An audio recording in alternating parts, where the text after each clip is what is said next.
Dear students, मैं doctor Naresh Kumar Agarwal, associate professor, department of ABST, government girls college Jammu.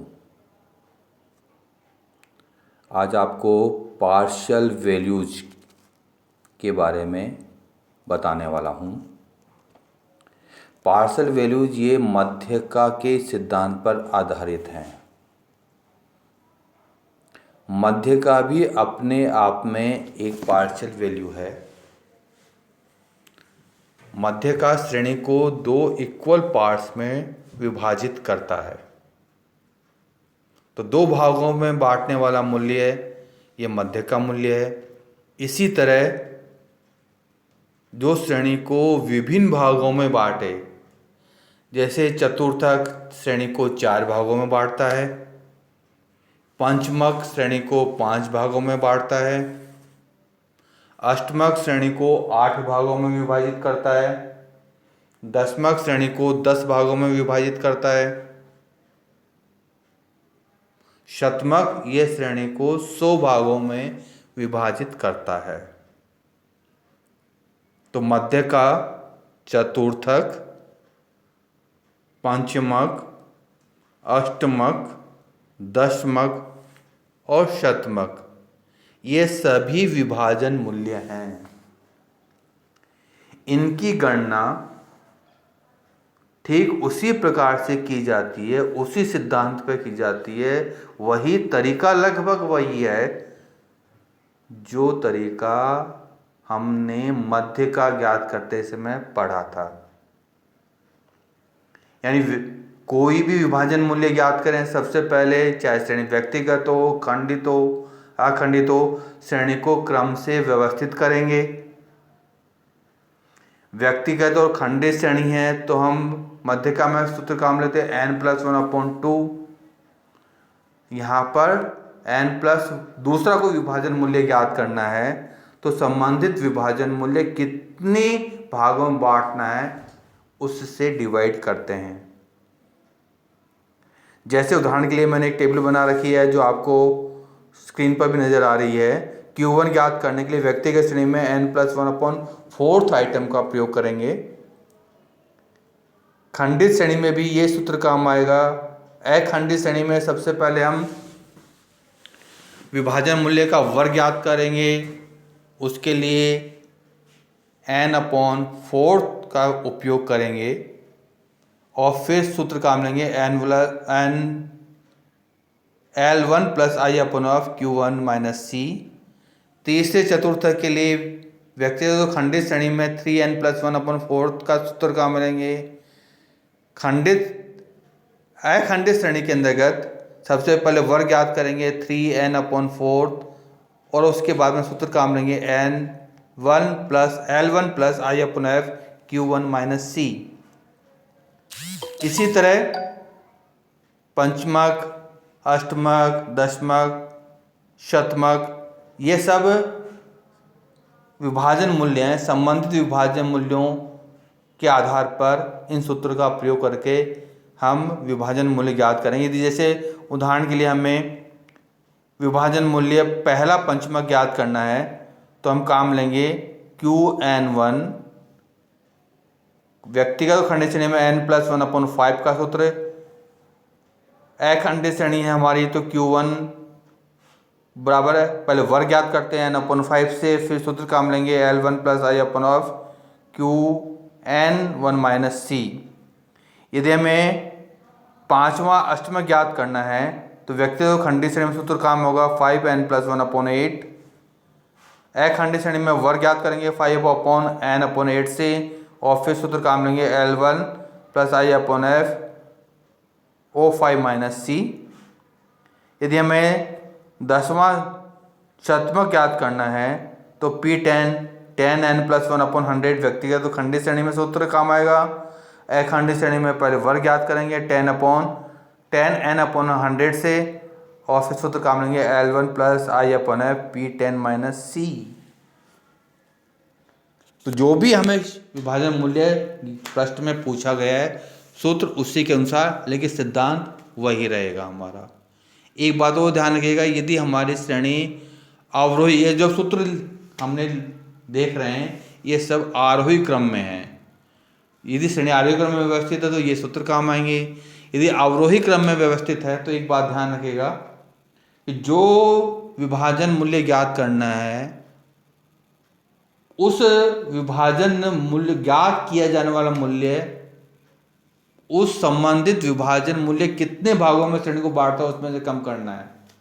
जैसे हमें 7वां दशमलव ज्ञात करना है और श्रेणी हमारे अवरोही क्रम में है, दशमलव श्रेणी को 10 भागों में बांटता है, ज्ञात किया जाने वाला दशमलव 7 है तो 10 - 7 बराबर 3, यानी तीसरे दशमलव वाला सूत्र हमें काम में लेना है यदि श्रेणी हमारी अवरोही क्रम में है।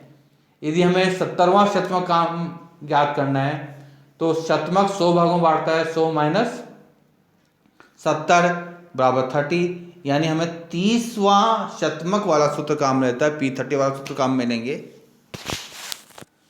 एक मैं उदाहरण से द्वारा आपको क्वेश्चन सोल्व करूंगा, क्योंकि मध्यकाम पढ़ चुके हैं, मध्यकाम क्वेश्चन सोल्व कर चुके हैं, इसलिए एक तरह से रिवीजन भी हो जाएगा हमारा। जैसे मैंने क्वेश्चन लिखा, निम्न समंकों से पहला चतुर्थक, तीसरा चतुर्थक, तीसरा पंचमक, 8वां दशमक और 90वां शतमक ज्ञात करना है। क्वेश्चन दिया हुआ मार्क्स 10, 20, 30, 40, 50, 60, 70, 80, 90 और 100। नंबर ऑफ स्टूडेंट्स दिए हुए हमें 3, 10, 27, 27 के बाद में हमको दिया हुआ 28, 20, 30, 40, 20, 28, 12 और 9। दोबारा देख लीजिएगा, फ्रीक्वेंसी 3, 10, 27, 20, 30, 40, 20, 28, 12 और 9। देखो मध्यका ज्ञात करते समय हम श्रेणी की पहचान करते थे, तो ये खंडित श्रेणी हमारी, खंडित श्रेणी को क्रम से व्यवस्थित करना है, पहले से व्यवस्थित है हमारी, तो हम संचयी आवृत्ति ज्ञात करेंगे। तो संचयी आवृत्ति ज्ञात करेंगे, पहले इसमें 3, इसमें जोड़ने पर 13, 27 जोड़ने पर 40, 60 में 30 जोड़ने पर 90, 90 में 40 जोड़ने पर 130, 130 में 20 जोड़ेंगे 150, 150 में 12 जोड़ेंगे, फिर 28 जोड़ेंगे 178, 178 में 12 जोड़ेंगे 190, 190 में 9 जोड़ेंगे 199, और फ्रीक्वेंसी का टोटल करेंगे तो ये 199 आएगा, जो अंतिम CF के बराबर होगा। यानी टोटल ऑफ फ्रीक्वेंसी ये 199 है, यानी n बराबर 199। खंडित श्रेणी तो खंडित श्रेणी के सूत्र काम में लेने पड़ेंगे। जैसे हमें पहला चतुर्थक ज्ञात करना है, तो पहले चतुर्थक के लिए श्रेणी आरोही क्रम में है, इसलिए सूत्र काम होगा size of n+1 upon 4th item.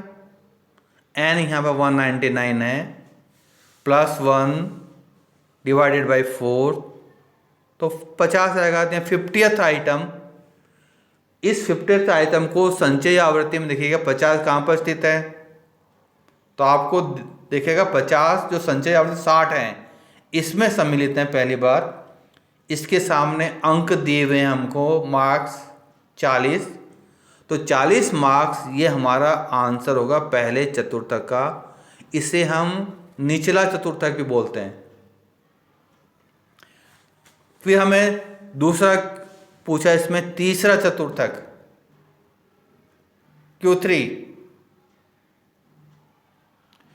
Q3 याद करने के लिए size of 3n+1 upon 4th item, n 199+1, इसको 3 से मल्टीप्लाई करके 4 से डिवाइड कर दीजिएगा तो 150 आएंगे।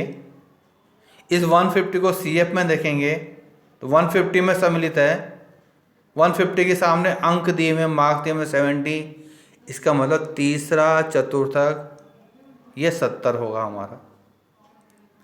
हमेशा ध्यान रखिएगा पहला चतुर्थक कम होगा और तीसरा चतुर्थक उससे ज़्यादा होगा। इन दोनों का अंतर इसमें 50% मूल्य सम्मिलित हमारे Q3 से Q1 के बीच में 50% मूल्य, यानी यदि आपको मध्य 50% ज्ञात करना हो तो भी हम Q1 और Q3 ज्ञात करेंगे। फिर हम ज्ञात करते हैं तीसरा पंचमक Qn3। पंचमक श्रेणी को 5 भागों में बांटता है। सूत्र काम लेंगे, साइज ऑफ 3n + 1/5 आइटम 199 + 1/5, ये 120 आएंगे। 120 ये संचय आवर्ती में देखेंगे हम 130 में सम्मिलित है, इसके सामने मार्क्स दिए हुए हैं 60, तो हमारा आंसर हो गया तीसरे पंचमक का 60 अंक। फिर हमें 8वां दशमक ज्ञात किया है। दशमक ये श्रेणी को 10 भागों में विभाजित करता है।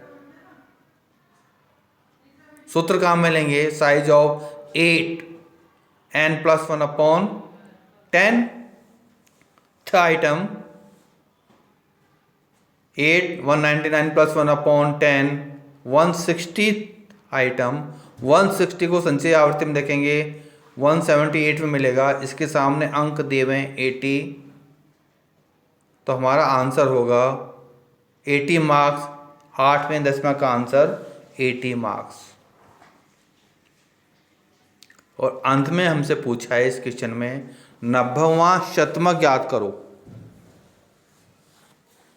90वां शतमक ज्ञात करने के लिए फॉर्मूला काम लेंगे, साइज ऑफ 90 n + 1/100 आइटम 199 + 100 को 90 से मल्टीप्लाई कर दीजिएगा और 100 से डिवाइड कर दीजिएगा।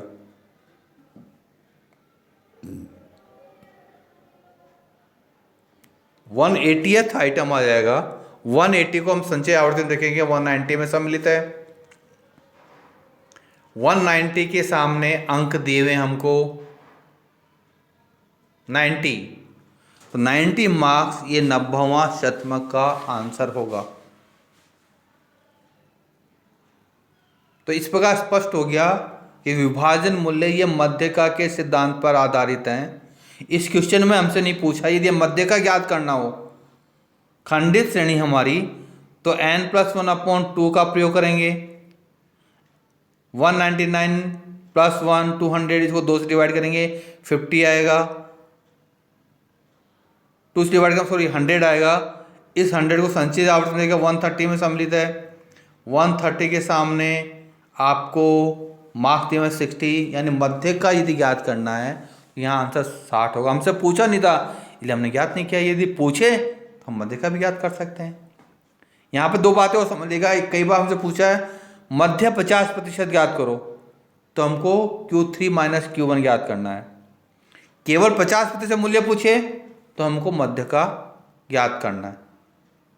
तो यदि मध्य का समझ में आ गया है तो विभाजन मूल्य बहुत आसान है।